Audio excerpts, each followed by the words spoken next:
ഇന്നത്തെ പരിപാടി ഉച്ചയ്ക്ക് ഗ്യാസ് എടുക്കാൻ പോവാണ്. നമ്മുടെ വീട്ടിൻ്റെ അടുത്ത് ടാറിങ് പുരോഗമിക്കുന്നതിനെ കൊണ്ട് തന്നെ അങ്ങോട്ടേക്കൊരു വണ്ടി പോലും വരുന്നില്ല.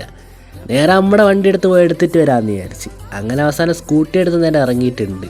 കാല് നിറച്ചാണെങ്കിൽ ടാറ് പറ്റിപ്പിടിച്ചതിനെ കൊണ്ട് തന്നെ ഒരുമാതിരി ചാണകത്തെ ചവിട്ടിയ ഫീലിംഗ് ആണുള്ളത്. അവസാനം 5 കിലോമീറ്ററിന് പകരം 15 കിലോമീറ്ററുകളാണ് താണ്ടി ഞാനിത് ഗ്യാസ് കുറ്റി ഒപ്പിച്ചെടുത്തിട്ടുണ്ട്. ഒരുമാതിരി ചുറ്റലാണ് നമ്മൾ ചുറ്റിയിട്ടുള്ളത്. എന്നാലും നല്ല കാഴ്ചകളാണ് കണ്ടുകൊണ്ടിരിക്കുന്നത്. നമ്മുടെ വയലും ഏരിയാസൊക്കെയാണ് നിങ്ങളിപ്പോൾ കണ്ടുകൊണ്ടിരിക്കുന്നത്. അങ്ങനെ അവിടെ നിന്നും എടുത്ത് നേരെ കുറ്റിയെടുത്ത് വീട്ടിലേക്ക് എത്തിച്ചിട്ടുണ്ട്. ഇനിയൊരു 2-2.5 മാസം അവൻ നമ്മുടെ വീട്ടിൽ കാണുവേ. അങ്ങനെ ഒരു കുളിയെല്ലാം കഴിഞ്ഞ് നമ്മൾ നേരെ ഉത്സവത്തിന് പോവാണ്. ചറ കാലും വല്ലതും ടാറൊട്ടിപ്പിടിച്ചിട്ടുണ്ട്. അതൊന്നും ഒരു പ്രശ്നമില്ല എന്ന് വിചാരിക്കുക.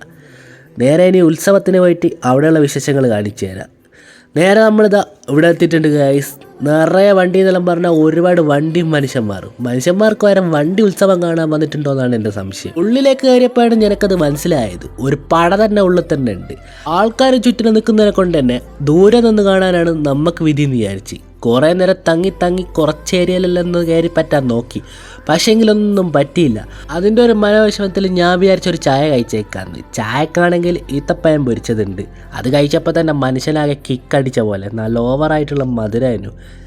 അങ്ങനെ അതും കഴിച്ച് രണ്ടാമത് നമ്മൾ വീണ്ടും തിറ കാണാൻ വന്നിട്ടുണ്ട്. എല്ലാവർക്കും തിറ കാണണ്ട, അത് വീഡിയോ കിട്ടിയാൽ മതി. ചെറ വീഡിയോ എടുത്തിട്ട് അവിടുന്ന് തന്നെ പരിശോധിച്ച് നോക്കുന്ന ആൾക്കാർ നമുക്ക് കാണാം. അവരെ പോലെ തന്നെ ഒരാളാണ് ഞാനും. അങ്ങനെ കുറേ നേരം നിന്നതിന് ശേഷം നമുക്കും കിട്ടിയിട്ടുണ്ട് നല്ലൊരു ഷോട്ട്. അതാണ് നിങ്ങളിപ്പോൾ കണ്ടുകൊണ്ടിരിക്കുന്നത്.